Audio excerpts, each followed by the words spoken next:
o'rmonda chachib yashagan basharasini tanib bo'lmaydigan narsani ham iynasidan ipigacha topishib qotil kim qachon o'sha yerda u axlat chelegini bandlar bilan qo'riqlab o'rab tashlashdi. Axlat chelakka olib deb aylantirib ishani olib nima aynik yotib o'ynab siz baqirib baland ohangda chiqib o'yinni ishlab xohish edi falon edi demadi joyladi inson edi inson edi odam edi siz bilan manga emas uni do'zaxi yoki jannati. O'zbekiston konsulxonasiga ham murojaatim shu darajada bloger jurnalistlar bitta qotillikni olib ketyapti-da, konsulxon yo'q, men hech qayerda ko'rmadim. Hech qayerda ko'rmadim. Mana Turkiyada yaqinda qotilliklar bo'ldi 3-4 ta. 2 oy o'rmonda chachib yashagan basharasini tanib bo'lmaydigan narsani ham iynasidan ipigacha topishib qotil kim qayerdan o'ldirgan bir musurga tashlangani bo'ldi, musurga tashlangan kamerada mana bunaqa deb olib chiqib berib o'sha yerda u axlat chelegini bandlar bilan qo'riqlab o'rab tashlashdi. Axlat chelegini. Men hayron qolayotganim uy xonadonda bo'lingan. Qotillik bo'lmaydigan bo'lsa, aynilar sinib yotibdi, narsalar uchib yotibdi. Bitta odam osib o'ldirildi deyapti. Avazbek akamiz qo'liga pistoletni olib, deb aylantirib kelib ishani olib, "Nima? Aynikka otib o'ynadingiz, ochib bir narsalar ko'yladingiz." Men buni tushunmadim siz qilgan videoyingizga. Va shu tushunadigan holat emas. Men o'zim fikrimni bildiryapman. Avvalambor rahmat. Siz baqirib baland ohangda chiqib o'zingiz minus ishlab qo'yasiz. Ana bolani o'zini o'zi osib qo'yish endi sizga kelib qoldi, akajon. Boshqa seriallaringizda dahshat gapirib boryapti-ku. Zo'r gapirib tashlayapti-ku. Menga qara, deb tashlayapti-ku. Endi sizga kelib qoldimi? Osib qo'yishi, boshqa narsa qilib qo'yishi. Bu Koreya konsulxonasi qayerga qarayapti? Xo'p, jo'natibsizlar, sizlarga ham rahmat. Bo'ldi, boshimizni ortmaylik, tezroq jo'natib yuboraylik. Bizga ish ko'payadi deyilgan holatmi bu? Mana Turkiyaning konsulxonasiga rahmat.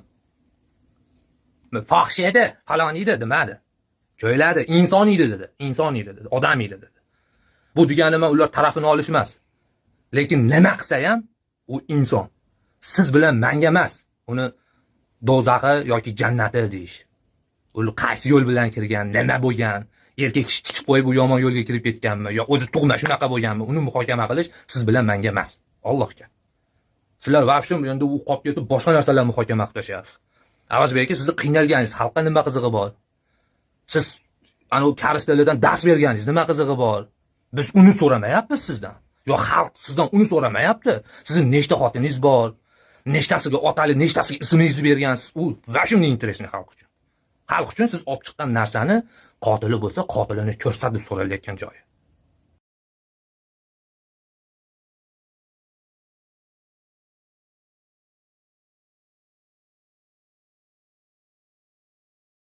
Koreyada masjid quramiz deb bitta shot qo'yib, pul yig'ilgan. Hozir bu yerda o'sha Ergashev Abdug'offor aka O'zbekistonga o'sha pulni kartasini o'zi bilan olib ketgan. O'sha pullar Koreyaning voniga 62 million pul yig'ilgan. Bu qatdan bilasizlar desiz, biz o'sha bankka borib, o'sha kartaga nechta pul tushganligini biz haqiqiy o'sha bank xodimlaridan dokumentalni qilib qog'ozga chiqarib olgan. O'zbekistondan rasmiy jo'natilgan Abdug'offor Ergashev nomli imomimiz, ya'ni O'zbekistondan qonuniy kelgan imom, mana shu yerga Kimey shahridagi o'zbeklarning Imom Al-Buxoriy nomli masjidiga O'zbekistondan imom bo'lib keldi. Buni juda ko'pchilik yaxshi biladi. Kimdir tonishi mumkin. Yo, u domla so'rab surishtirdik. U domla nima deydi, rasmiy imom bas ekan deganlar ham paydo bo'lyapti.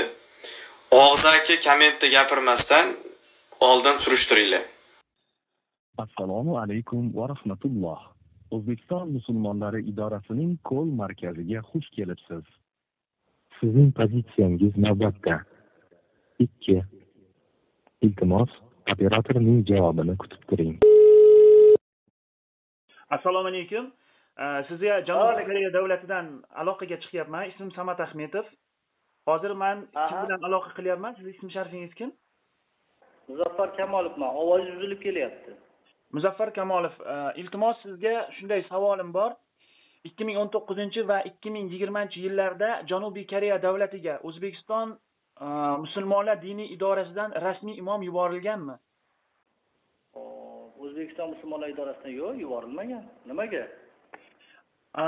Mana 2019 va 2020-yillarda Abdug'offor Ergashev degan ismli inson Janubiy Koreya davlatiga kelib, meni O'zbekiston musulmonlar diniy idorasidan rasmiy imom qilib yubordi deb 57 ming AQSh dollar pulni yig'ib O'zbekistonga qochib ketdi. O'sha mavzu bo'yicha bu insonni haqiqatan ham O'zbekiston diniy idorasi tomonidan yuborilganmi yo yuborilmaganmi? O'shanga oydinlik kiritishimiz kerak. Yo'q, unaqa imom yuborilmagan. Sizlar chet ellarga imomlar yuborasizlarmi? Ramazon hayitida, Ramazon arafasida xatmi Qur'onga imomlarimiz borishadi xatmga. Boshqa tadbirlarda ham Rossiya, Ukraina, boshqa shaharlarga mehnat migrantlari, o'zimizning fuqarolar bilan uchrashish uchun, suhbat qilish uchun borishadi. Abdug'offor Ergashev haqida qanaqa ma'lumotinglar bor? Taniysizlarmi u insonni? Yo'q, tanimaymiz unaqa. O'zi sizlar masalan Janubiy Koreya davlatiga shu vaqtgacha imom yuborganmisizlar? Yo'q, deyapman-ku. Ya'ni sizlardan olgan javobim O'zbekiston Respublikasidan Janubiy Koreya davlatiga rasmiy imom yuborilmagan. Tushundim sizni, savolimga javob oldim, rahmat. Guldek qiz barbod bo'ldi. Go'yoki sizni videoyingiz shunaqangi targ'ib qilinganki, bu qiz bu arog'i ketidan ketdi, shu aroqni ichib shundan bo'ldi deyilgan g'oya oldinga surilgan. Siz u qizni Nozimani spirtlik ichimlik iste'mol qilganini o'z ko'zingiz bilan ko'rdingizmi?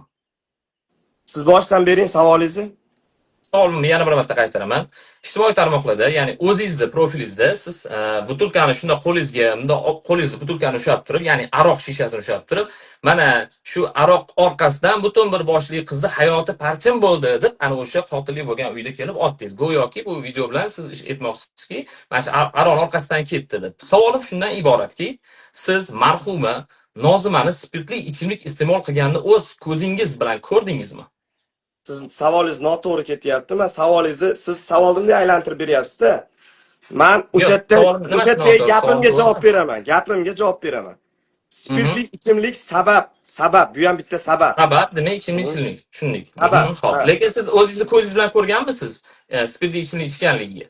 U ayolni ichganliginimi? Nozima, marhuma Nozimani. Yo'q, ichganligini ko'rmaganman, lekin o'sha voqeaga o'sha spirtli ichimlik sabab deb men videoda aytganman. Bo'ldi, rahmat. Demak, ko'rmagansiz ichimlikni. Biz javobingizni qabul qildik.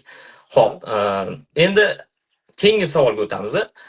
Nima uchun marhumani obro'siga putur yetkazadigan so'zlar bilan efirga chiqyapsiz? Ya'ni bu fohisha, buni ham onasi fohisha, challenge qiling deb.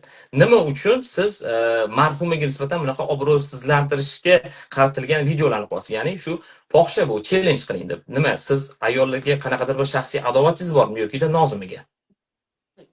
Nimaga u shaxsiy hayotga aralashsa bo'laveradimi sizga savol?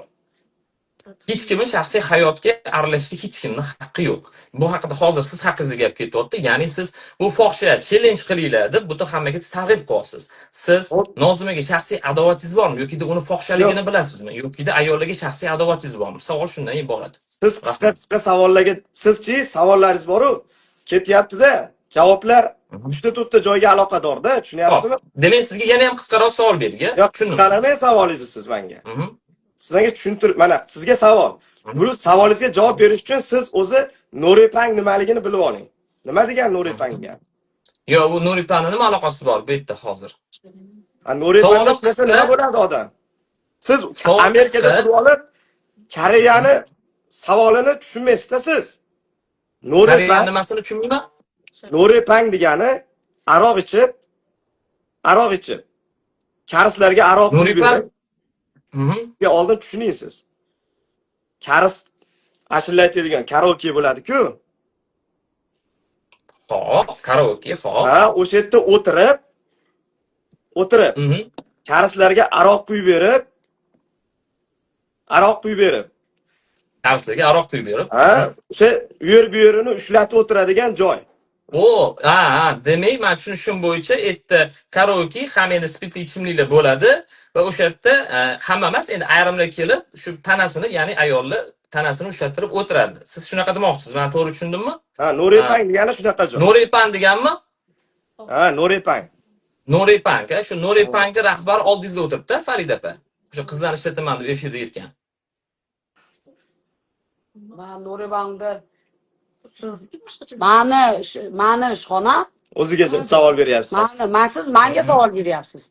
Siz hozir Tushunarli. to'xtab turing. Bo'lmasa, To'xtab turing. Yo, to'xtab turing. Baqa To'xtab turing. savolingizni tugatib olingda, keyin menga berasiz. Tushundingizmi? Tushunarli. Xo'p, nima uchun yana boyagi savolimni qisqa va lo'ndasiz, siz fohisha challenge deb e'lon qilasiz. Challenge deydi. Bu fohisha deyapsiz. Ya'ni oldingizdagi ayolga gapingiz o'tsa agarda jin Fohisha challenge qilinglar deganimiz isbotlab berasiz. Albatta isbotlab beraman bu efirimdan keyin. Tarqatinglar dedim man. Ha, o'sha tarqatinglar, fohisha tarqatinglar, challenge deydi. Siz so'zma challenge kiradi. Qo'rmenda.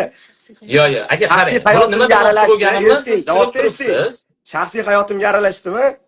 Mana aralashdim. Javob tushunarli bo'ldimi? Xo'p. Savolimiz siz eshitmayapsiz meni. Ha. Siz marhuma Nozimani fohisha ekanligini o'z ko'zingiz bilan ko'rganmisiz? Videolari keladi, shunchalik bor. Sizga videolar kelgan-ku.